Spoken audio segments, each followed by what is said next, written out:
हर रोज हमारे फ़ोन पर या हमारे किसी भी इंटरनेट डिवाइस पर कोई लिंक, कोई नया मैसेज, कोई नया फ्रॉड और इन सब के पीछे शातिर साइबर दिमाग।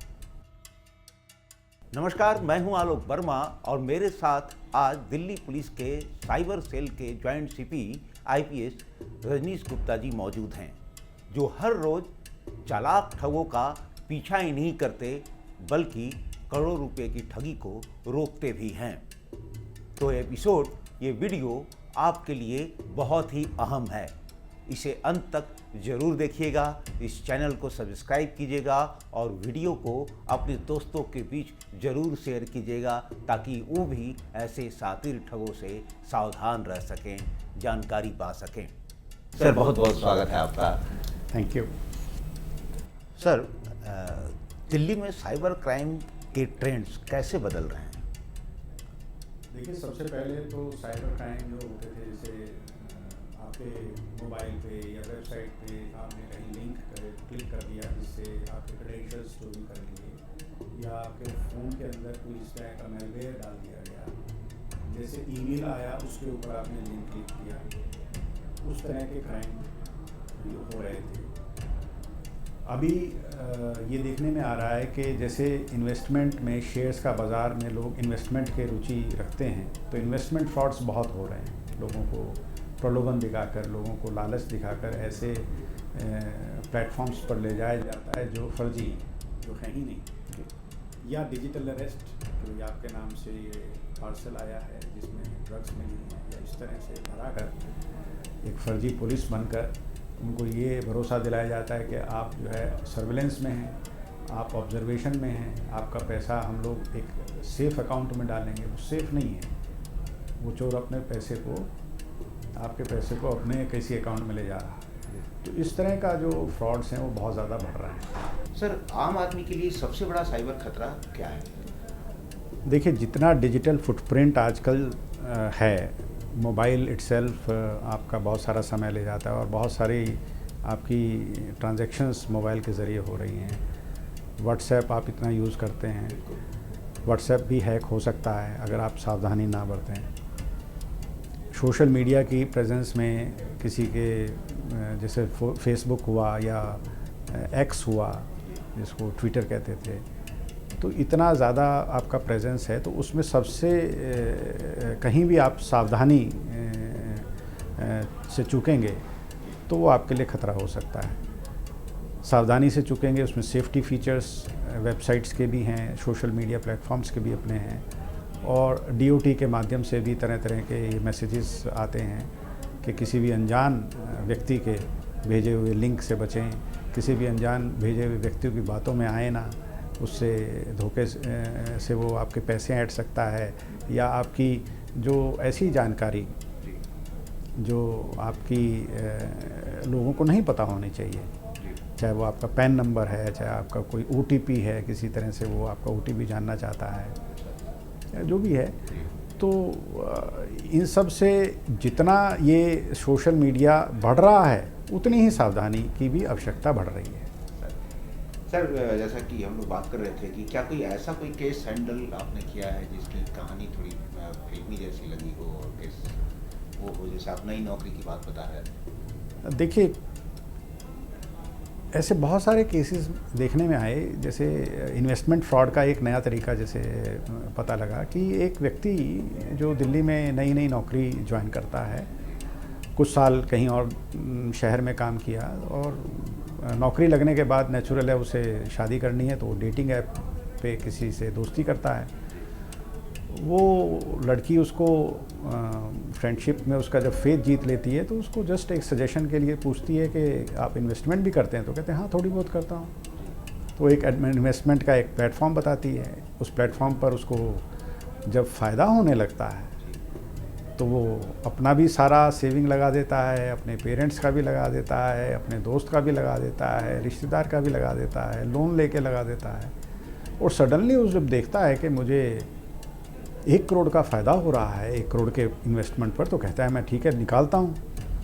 तो निकालने में उसे पता लगता है कि वो तरह तरह की बात से कि भाई आपको शॉर्ट टर्म कैपिटल गेन देना पड़ेगा।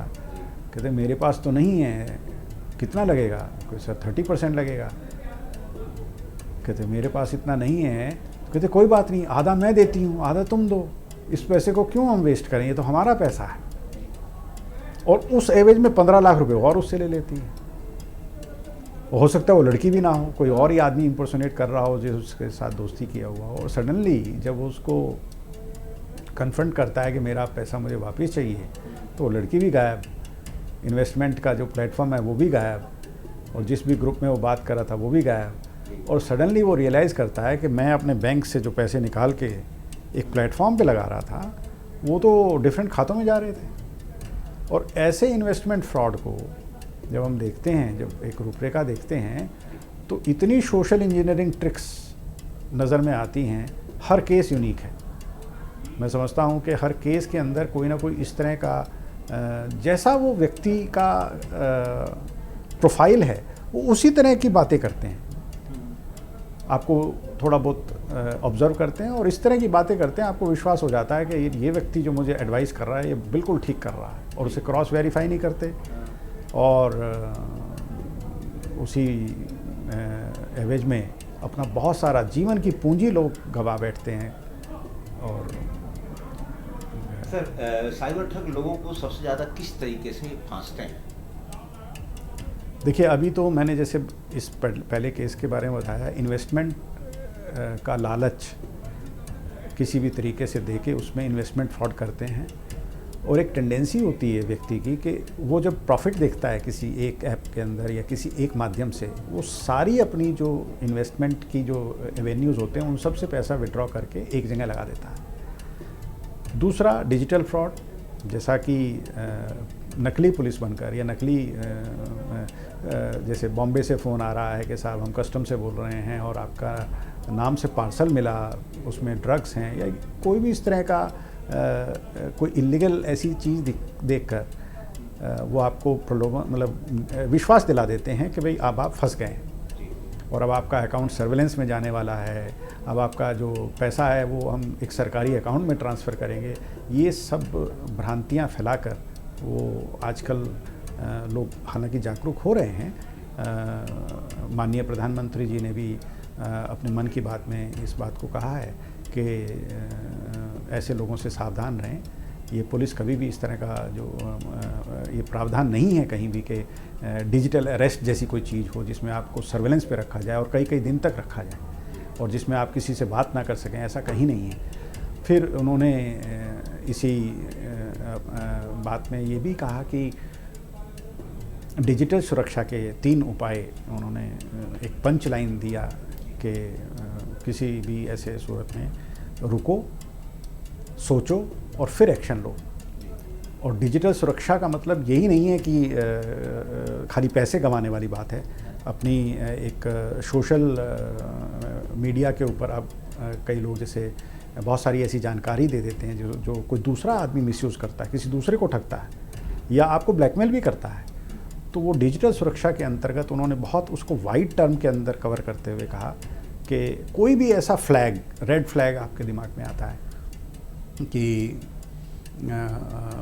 कहीं ना कहीं आपको ऐसा अंदेशा होता है कि यार ये अनरियलिस्टिक है, या कोई भी ऐसी जो सुझाव है वो अनरियलिस्टिक है, कोई भी ऐसी इन्वेस्टमेंट है, रिटर्न्स जिसमें मार्केट से ज़्यादा आपको पैसा दे रहा है, या कोई भी ऐसा सोशल एक ट्रिक है कि वो जो कहता है कि भाई आप मशहूर हो जाएंगे। बहुत सारे लोग क्या करते हैं कि किसी को फॉलोअर्स को बढ़ाने के लिए ट्रैप में फंस जाते हैं, या किसी की तस्वीर बनाकर उसको शेयर करते हैं जिससे वो सोचता है कि मेरे फॉलोअर्स बढ़ जाएंगे। तो ये जो आउट ऑफ वे मतलब नॉर्मल तरीके से तो जो आदमी फॉलो करता है उसको रेड फ्लैग तो होता है कि हाँ ये चीज़ अनरियलिस्टिक है, तो उससे बचना है। ऐसे ही जैसे पहले बहुत हो रहा है कि ईमेल में आया, वो ईमेल आ रहा है आपको कि पुलिस के विभाग से कि आपको समन आया है, अरे आप चेक तो करिए। तो अनरियलिस्टिक लग रहा है तो कई बार आप उसको ज़रा भी जैसे चेक बैक करेंगे पुलिस थाने जाके पूछेंगे कि ये समन रियल है नहीं है, या कोई व्हाट्सएप थ्रेटन आ रहा है कोई कि जिस पे कोई पुलिस अफसर ने अपनी फ़ोटो लगा के उसको धमकाने की कोशिश कर रहा है कि भाई ये ऐसे। और कई दफ़े तो आजकल क्या हो रहा है कि जैसे व्हाट्सएप हैक हो गया, व्हाट्सएप हैक करने में जो उसके कॉन्टैक्ट्स के अंदर लोग हैं उन्हीं को वो आदमी वो कहता है अरे यार ये आदमी कैसे पैसे मांग रहा है मुझसे, मतलब अजीब लगता है। पर 100 में से 2 आदमी भी अगर दे देते हैं तो लेकिन उसको ये जिसको भी देना है जो विक्टिम बन रहा है उसको ये समझना पड़ेगा कि अनरियलिस्टिक है, इसे मैं चेक बैक कर लूँ, तो रुको। तो उन्होंने जो बात कही और फिर सोचो फिर एक्शन लो। तो ये एक बहुत वाइडर टर्म है और इससे ही मैं अपने इस माध्यम से मैं बताना चाहूँगा लोगों को कि दिमाग में ये बिठा लें कि जहाँ जहाँ पर भी चाहे कोई सॉलिसिटिंग कॉल्स जैसे स्पैम कॉल्स आती हैं या वहाँ पे कोई इस तरह की कॉल्स आई कि साहब आपका तो बिजली का मीटर कटने वाला है, आपको हम एक लिंक भेजेंगे उस पर आप अपना पेमेंट करिए या ये अपना ऑथेंटिकेशन करिए। आपका कोई भी इस तरह की बात कहता है जो कहीं ना कहीं आपको लगता है कि या तो जल्दबाजी में आपसे कोई काम कराना चाह रहा है या कोई आपको वेरिफिकेशन का टाइम नहीं दे रहा और आप सोचते हैं कि लाइफ इज़ सो फास्ट कि यार ठीक है मेरे पास इतना भी समय नहीं है और आप इसको तो उस समय की गरिमा को समझना है, उसको कहीं ना कहीं अपने को चेक बैक करके उसको क्रॉस वेरीफाई ज़रूर करना है। तो वही बात उन्होंने जो बात कही अलग तरीके से मैं उसको शब्दों में एक्सप्लेन कर रहा हूँ। रुकना है, stop, pause, make a pause in your life. मतलब जैसे अगर कोई बहुत ज़्यादा तेज़ फिल्म चल रही है तो उसको एक पॉज देना है और फिर सोचो whether it is a unrealistic thing or whether it is a trap, whether it is something which I should check, फिर एक्शन लो जो भी आप एक्शन। सर क्या AI और डीफेक्ट तकनीक से साइबर क्राइम बढ़ा है? देखिए जैसे किसी की फ़ोटो को मॉर्फ करना, किसी भी व्यक्ति का चेहरा बिगाड़ देना, वो अगर मजाक से या कोई उससे अगर उसके अंदर उसको फिर ब्लैकमेल करने लगता है तो ये एक नया तरीका तो है। जैसे जैसे टेक्नोलॉजी है उसके अगर कुछ मिसयूज़ हैं तो हैं, पर चेक बैक्स भी हैं और पकड़े भी जाते हैं।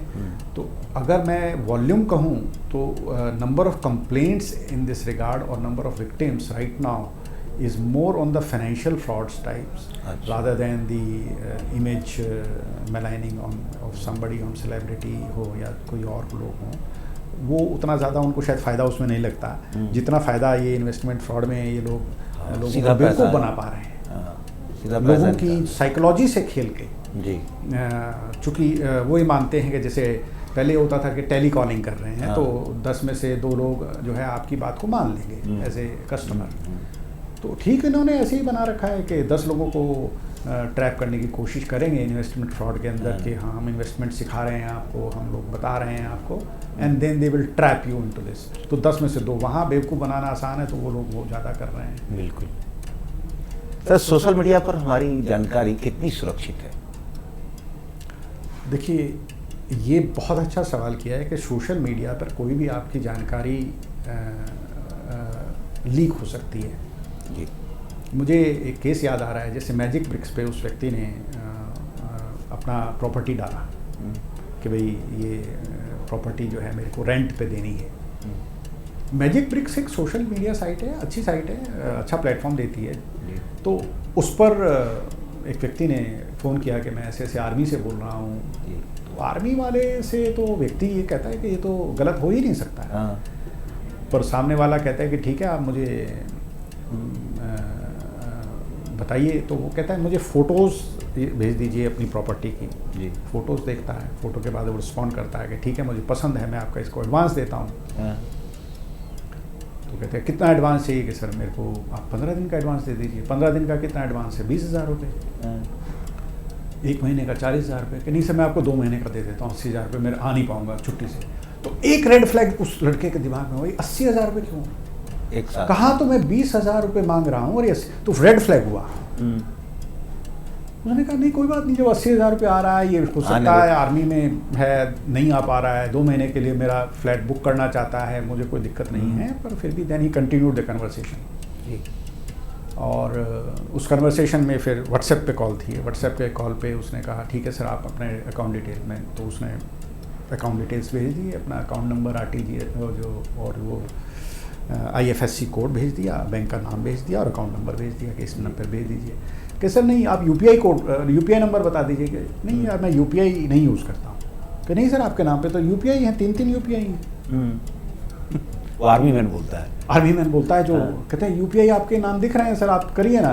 कि तो उसने कहा he was I mean the person was reluctant. Second red flag.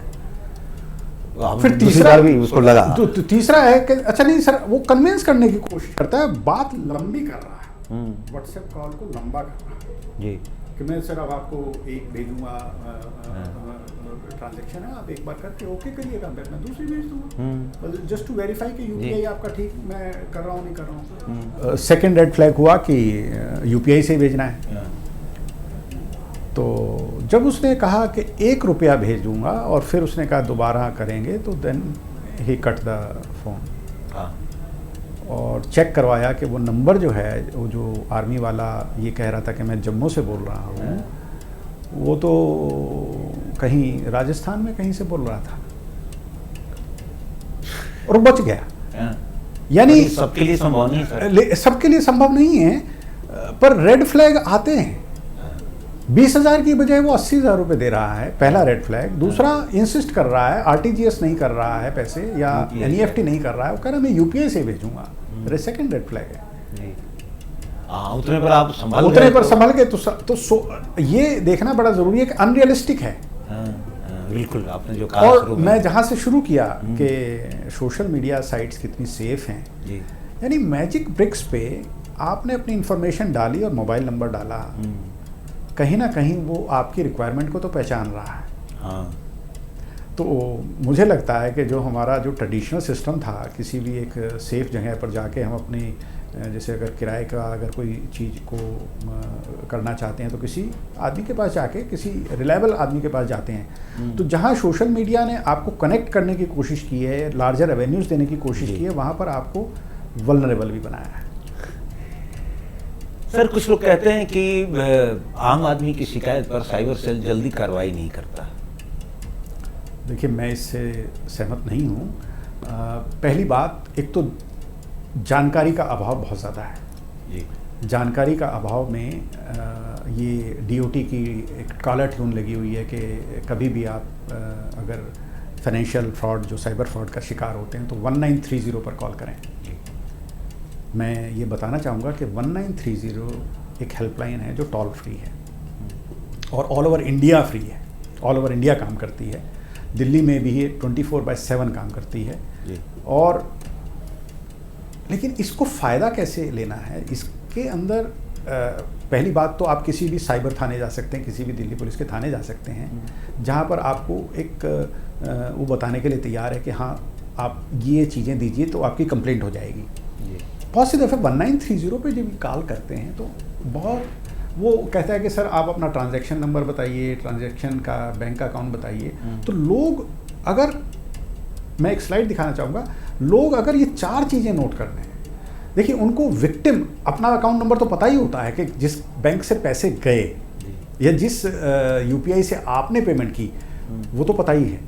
दूसरा UTR, unique transaction reference number, जिसमें आपका ट्रांजैक्शन आइडेंटिफाई हो सके और वो आपके SMS में भी आता है, जो मोबाइल पे SMS आता है जो भी ट्रांजैक्शन आप करते हैं, नहीं तो बैंक की स्टेटमेंट में होता है, या जब आप उस ट्रांजैक्शन को एक्चुअल कर रहे हैं तो वो स्क्रीनशॉट जब आप लेते हैं तो उसमें भी होता है। तीसरा है चीटेड अमाउंट। चीटेड अमाउंट में मैं कहना चाहूँगा कई बार लोगों के कई बार टुकड़ों में पैसे जाते हैं, जैसे कई बार 1 लाख गया, 2 लाख गया, 4 लाख गया, तो लोग कंबाइन कर देते हैं 4 और 2 6 और 1 7 लाख रुपए गए। नहीं, 3 एंट्रीज अलग अलग आपको नोट करनी चाहिए, क्योंकि हर एक का ट्रांजैक्शन नंबर अलग है, हर एक का UTR नंबर अलग है। और चौथी चीज़ डेट और टाइम। इन 4 चीज़ों का जब आप चार्ट बनाकर कॉल करते हैं तो समय बचता है, और समय बचता है तो पैसा रुकता है। इसके लिए भी मैं थोड़ा सा बताना चाहूँगा कि बहुत से दफ़े हमने देखा है कि बहुत सारे लोग नंबर्स की जब बताते हैं फ़ोन के ऊपर तो कहीं ना कहीं कोई डिजिट मिस हो जाती है, ऑपरेटर गलती कर देता है या तो इसलिए मेरा सुझाव है कि आप साइबर थाने जाएं, या दिल्ली के अंदर इसी माध्यम से मैं बताना चाहूँगा 15 ज़िले हैं, हर ज़िले में एक साइबर थाना है। और नॉर्मल थाने को भी प्रावधान है, उसके पास भी ये फैसिलिटी है कि वो अपने कंप्यूटर से, जो उसके पास अवेलेबल है ड्यूटी ऑफिसर के पास कंप्यूटर, उससे वो यूज़र आईडी पासवर्ड उसे दिए गए हैं जो 1930 के कॉल ऑपरेटर पर हैं, वहाँ पे जो हेल्पलाइन सेंटर पे है, वहाँ पर किसी भी जगह जाके जब आप फ्रंट में सामने आमने बैठकर अपनी डिटेल्स दिखाते हैं तो गलती होने की चांसेस कम होते हैं। पर कई बार ऑड आवर्स हैं, इंटरफेस नहीं है, आपको तुरंत कराना है, तो 1930 24/7 जैसे मैंने कहा काम करता है। फिर जब आप ट्रांजैक्शंस को नोट करके जब आप लिखाते हैं 1930 पे, चाहे आप साइबर उस पर, और तीसरा प्रावधान उसमें है कि खुद भी बैठ के कर सकते हैं।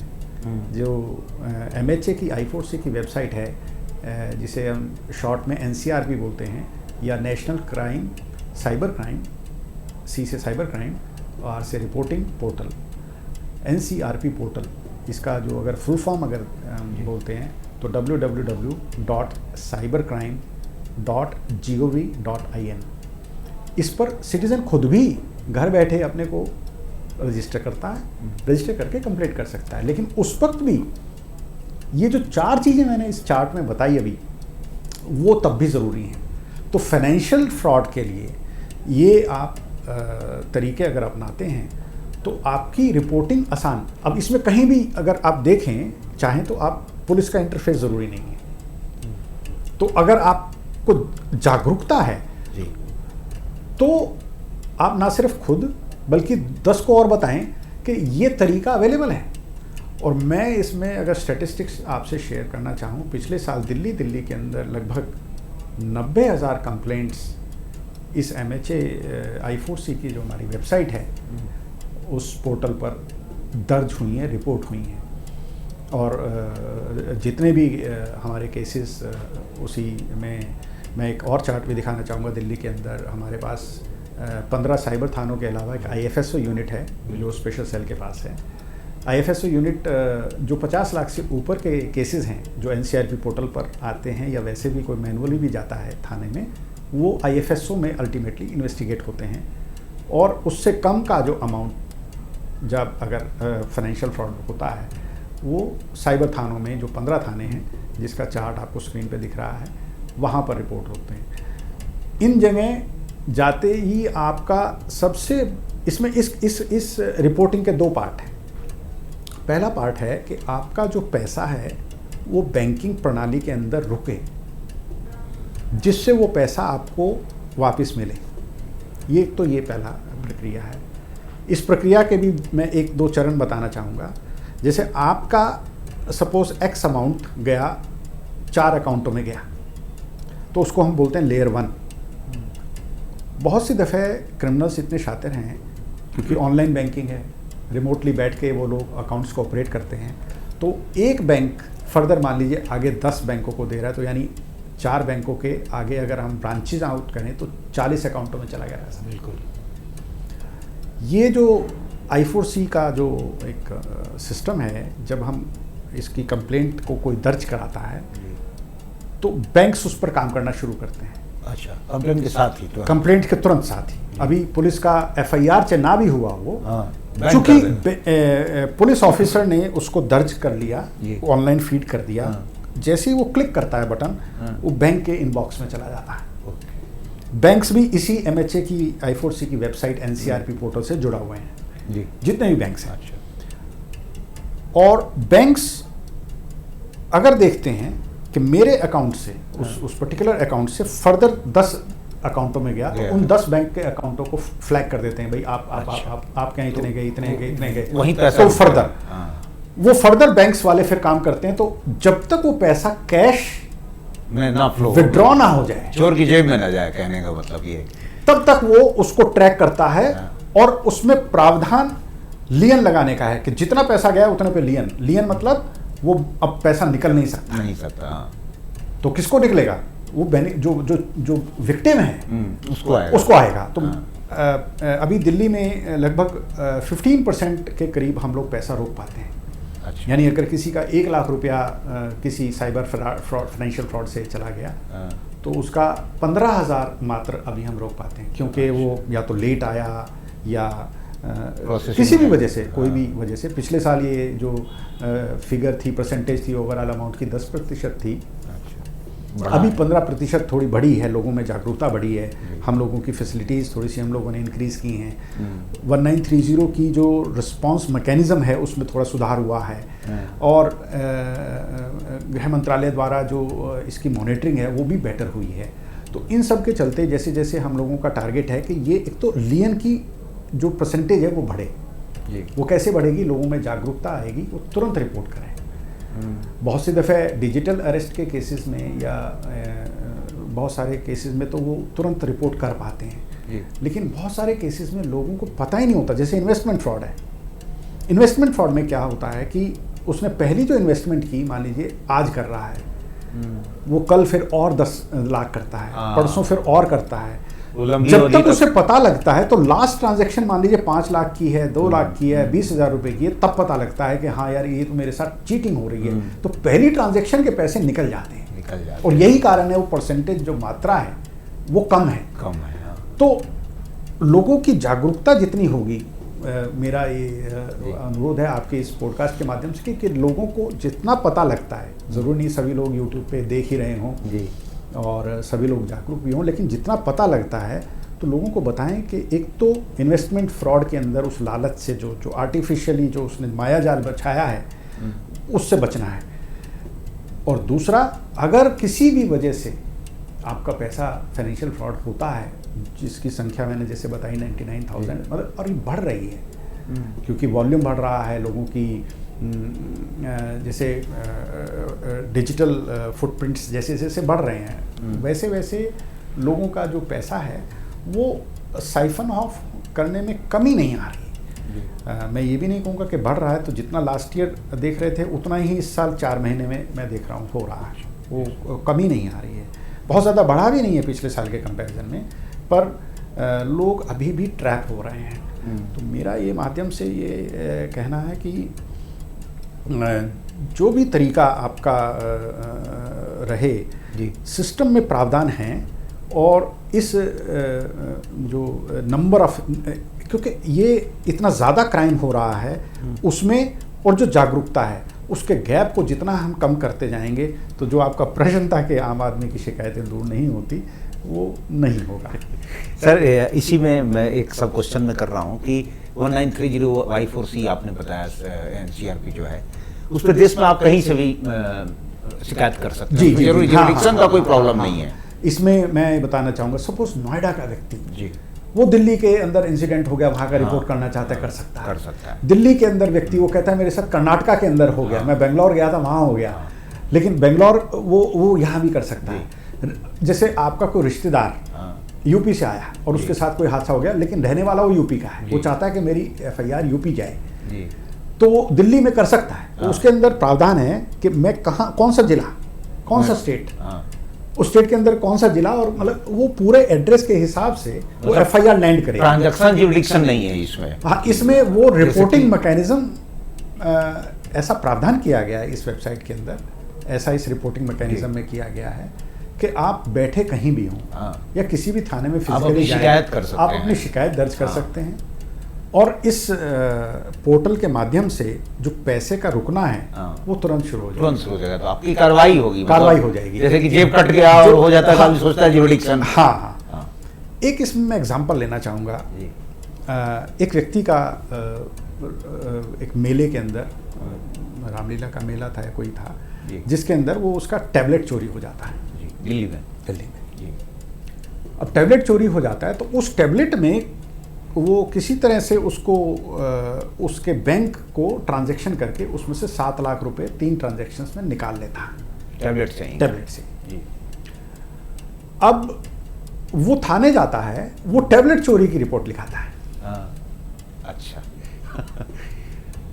मुझे ये जानकारी देनी है आपको, टैबलेट चोरी एक पार्ट हुआ, लेकिन आप दूसरे पार्ट पर जरूर ध्यान दें। 1930 पर या किसी थाने में जाके उसको अपनी जो डिजिटल ट्रांजैक्शंस की डिटेल हैं क्योंकि आपको नहीं पता, क्योंकि ट्रांजैक्शंस आपने नहीं की, ये चोर ने की हैं, पर पैसे आपके बैंक अकाउंट से गए हैं। तो आपको अपने बैंक अकाउंट जाना पड़ेगा। आपके बैंक अकाउंट से सपोज 3 ट्रांजैक्शन हुई, मैं एग्जांपल ले रहा हूँ, 3 से ज़्यादा भी हो सकती है, कम भी हो सकती है, 1 भी हो सकती है। जितनी ट्रांजैक्शन हुई उसका वो चार्ट बना लें। मैं यहाँ पे फिर वो स्लाइड दिखाना चाहूँगा, उसमें नोट करें अपना अकाउंट नंबर। आपको ये नहीं देखना कि किस अकाउंट में गए हैं, मुझे नहीं पता। आपको अपना अकाउंट नंबर, विक्टिम का अकाउंट नंबर, दूसरा जो UTR ट्रांजैक्शन की ID उसमें लिखी होती है, जो आपकी स्टेटमेंट होती है, नहीं तो बैंक बताएगा। तीसरा कितना चीटेड अमाउंट है, मान लो 1 लाख, 2 लाख, 4 लाख है, या जो भी अमाउंट है, तीनों ट्रांजैक्शंस का अलग अलग अमाउंट और डेट और टाइम, ये नोट करके तुरंत करिए। टैबलेट अलग मिलेगी, ये पैसा अलग रुकेगा, क्योंकि इसका जो थीफ है, उसका जो बेनिफिशियरी है, उसका जो चीटर है, वो जो साइफन ऑफ कर रहा है, वो अकाउंट होल्डर अलग है। सर, क्या सरकार सोशल मीडिया पर ज़्यादा कंट्रोल चाहती है? देखिए सर, मैं इसको जवाब इस तरह से देना चाहूँगा कि हमारे जितने भी सोशल मीडिया के ऐप हैं वो भारत के नहीं हैं। व्हाट्सएप भारत का नहीं है। चोर इसका फ़ायदा उठाता है, क्योंकि उसे पता है कि उनको बाहर से जानकारी लेने में देरी होगी। बाहर से फिज़िकल हमारा कांटेक्ट नहीं है, हम लोग उनको ईमेल से लेंगे या वेबसाइट से लेंगे, तो उस प्रक्रिया का वो फ़ायदा उठाता है। तो जहाँ हमारा डाटा है जी, वी आर सब्सक्राइबर्स, 140 करोड़ लोग हैं, वो लोग हमारे डाटा के ऊपर हमारा इस्तेमाल करके और उस फिजिकल डिस्टेंस और जुरिस्डिक्शनल डिस्टेंस, जैसे अमेरिका में है तो कहते हैं हमारे पुरतो में अमेरिकन उस सिस्टम से आइए, उस पाथ से आइए, they have their own laws. तो मेरा तो ये मानना है कि हमारे अपने सोशल मीडियाज़ होने चाहिए। Why should we go to X and request कि ये कंटेंट ऑब्जेक्शनेबल है, इसे टेक डाउन कर दो। हमारा अपना होना चाहिए, चूँकि हमारी मंशा बिजनेस के साथ साथ हमारी सेफ्टी और सिक्योरिटी इज़ पैरामाउंट। तो अगर सेफ्टी और सिक्योरिटी का पॉइंट ऑफ व्यू है तो हमारे सब मतलब जितने भी लोग हैं, मैं चाहूँगा कि यूट्यूब की बजाय हमारा अपना ट्यूब, वाई अमेरिकन ट्यूब। तो एनीवे ये इच्छा शक्ति है, मैं उसको नहीं पता कि मुझे कितना करेंगे, पर इतना ज़रूर है, if we have to be aware, we have to save ourselves from unscrupulous elements or the people who are misusing it, we have to have our own systems and there is no match to it. मैं कितना भी कहूँ कि control होना चाहिए, वो insufficient होगा, क्योंकि कहीं ना कहीं वो हमारा डाटा हमारे खिलाफ ही इस्तेमाल करते हैं। कहते हैं कि जब चीज़ें फ्री होती हैं, देन मतलब जैसे when something is free then you are the product। तो जहाँ हमारी उस नफरी को काउंट करके उसका सब्सक्राइबर बेस बढ़ाकर वहाँ पर एडवर्टाइजमेंट का प्लेटफॉर्म यूज़ किया जाता है और उसको एज ए कमर्शियल एक मॉडल के रूप में वो लोग देखते हैं इसको, और वो कभी भी इस चीज़ को कंप्रोमाइज़ नहीं करेंगे कि हो, जैसे चाइनीज़ ऐप्स को बैन किया है, वैसे उसका एक ऑल्टरनेटिव हमें इंडिया में ज़रूर देना चाहिए। सर, आम लोग कैसे पहचाने कि वे साइबर फ्रॉड के निशाने पर हैं या टारगेट पर हैं? देखिए, जितना डिजिटल फुटप्रिंट हमारा है, चांसेस हैं कि हम लोग हमारा जो डाटा है चाहे वो मैनिपुलेट हो। फॉर एग्जांपल, आपने पैन कार्ड डाल रखा है वेबसाइट के ऊपर, चोरी हो सकता है उस पैन कार्ड के ऊपर या आधार कार्ड के ऊपर या उस वोटर आईडी कार्ड के ऊपर। कोई आदमी उसका अगर फिक्टिशियस बना के उसको यूज़ कर सकता है, हो सकता है। तो ये कहना कि आपका पूरा डिजिटल मीडिया हर मीडिया सेफ़ है, ये बड़ा मुश्किल है। तो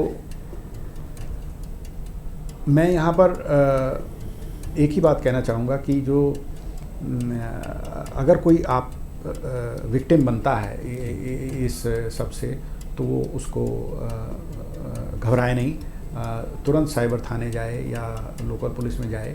वहाँ पर जो प्रावधान हैं उनके हिसाब से उसे रिपोर्ट करें। Sir, OTP link QR code fraud से कैसे बचाएं? यहाँ पर फिर वही बात मैं दोहराना चाहूँगा जो माननीय प्रधानमंत्री जी ने कहा है कि डिजिटल सुरक्षा के 3 चरण हैं। पहला है रुको, दूसरा है सोचो और फिर एक्शन लो। जी, धन्यवाद।